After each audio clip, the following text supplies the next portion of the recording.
Welcome back to our channel, where we bring you the best tips and tricks for all your home improvement needs. Today, we have an exciting video in store for you as we dive into the world of kitchen faucets. Whether you're a DIY enthusiast or a homeowner looking to upgrade, you've come to the right place. In this video, we'll be focusing on the highly sought-after topic of Delta Kitchen Faucet Installation Instructions. I'm going to be replacing a price fixture kitchen faucet with a brand new Delta 470 DST, and that's a single handle pull-out type spray kitchen faucet. And these are some of the items I'm going to be using: some protective gloves, some safety glasses, and then I'm gonna actually have to replace the hot water shut-off valve. I already replaced the cold water one, and of course you'll need various wrenches, and you'll need some of this plumber's pipe thread sealant, and you might want to use silicone seal when you put the new fixture in, or you may not. They don't necessarily recommend it, but I sort of prefer it. So the first thing I'm going to do is I'm going to tear out the old fixture. I'll share that here in a second. This is the old price fixture, and the problem is, in order to rebuild it, which I was going to do, you have to take the handle off, which after a lot of effort I was able to do, but I wanted to replace the cartridge inside, and to get that done you have to remove this piece here. I put a strap wrench on it trying to get it off, but after many years of service this component is actually frozen onto the threads, and I ended up actually twisting the whole fixture. So I decided I'll just go ahead and replace it with a brand new one. So I'm gonna get underneath and take out the nuts that secure this, and take out, loosen, and remove all the hoses that attach it to the shutoff valves. But also, before I do that, I'm gonna shut off the main water to the house and turn it on in several faucets in the house, so there's no drip edge while I'm working.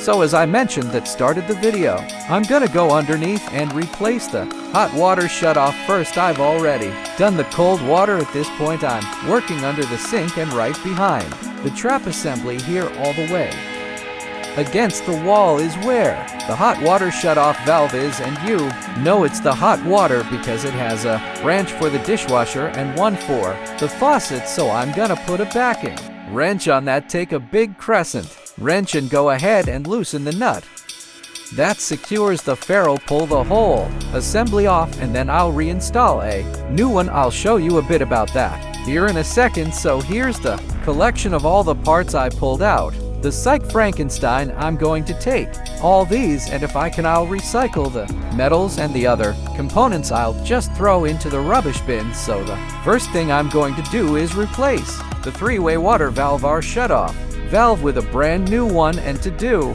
that, I'm going to, if I can, use the original ferrule and nut that with the original piece here, because they're basically essentially welded on. So what I'll do is take some scotch, probably clean it up, take a look at it, see if I can reuse those. You can usually do that as long as you use some plumber's sealant. So I'm gonna do that. I could have saved this wonderful faucet if they had abused Krytox on the threads here, and like if they replaced the cartridge every 3 or 4 years and put some Krytox on it, it wouldn't have gotten frozen on there. But this probably hasn't been. It's probably been replaced 18 or 20 years ago, and it probably never has been serviced, and so basically it's sort of junk at this point. And so I'll get the part underneath prepared, and I'll show you that next. I have the entire sink area fully cleaned up now. I used some goof off some 91% IPA. I didn't use any plumber sanding cloth, but I did use some Scotch-Brite to clean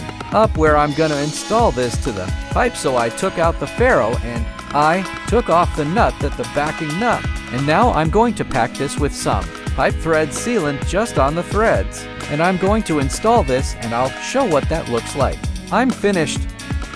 I have the new shutoff valves installed, and I turned the water back onto the house, and now I'm just gonna wait and see if they leak, and while I do that I will prepare the new faucet for installation. So here's the new Delta faucet we're gonna install, and all the parts. One thing I wanted to show was that this comes with the hoses already attached, and they're red, and blue for hot and cold, and they have the backing nuts and barrels and everything already attached, so it makes the installation really simple. So I'm gonna get everything out of the box and get it all set up, and then we'll see what we're gonna do next. So the first thing we're gonna do is we're gonna put this faucet base plate in, and it says if you want to you can silicone seal it in here, and then you put it in, and it has a direction to it. It has arrows pointing to the front, which is towards you, and then you're gonna put this component here on it, and then you're going to put the entire faucet in, and from underneath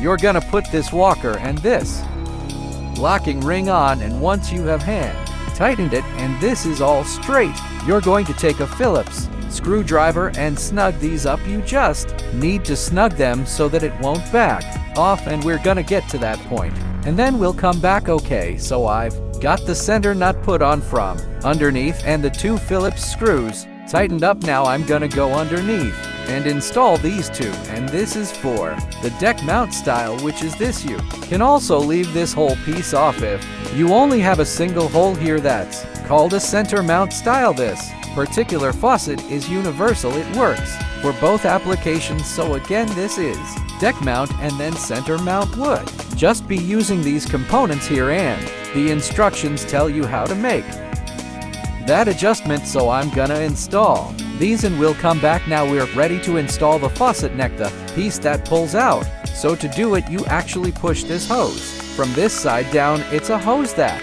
comes with the kit, and you'll see the threaded end and everything sticking up. And I like to put a little bit of Krytox or in grease on it, so I put some Krytox on it here and on the threads, so that as it becomes calcified I won't have trouble getting it off at a future date.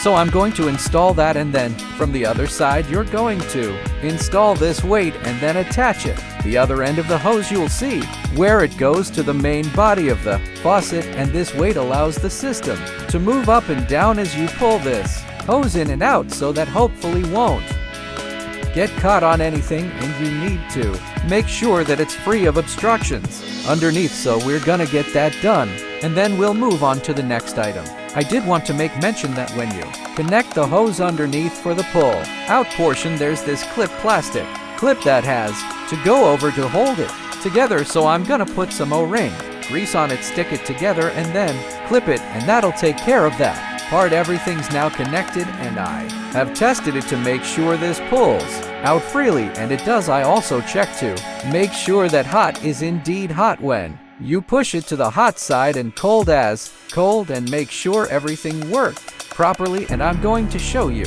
underneath how it ended up looking with the final connections, and on a scale of 1 to 10, I would say this was as easy as could be.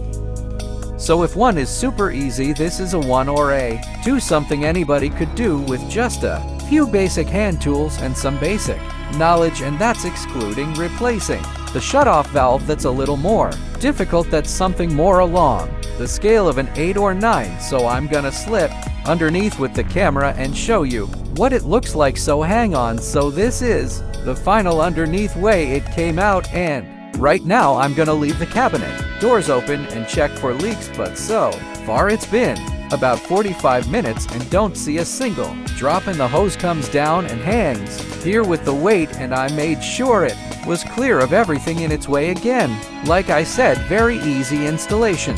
That's all there is to this video, so thanks for watching.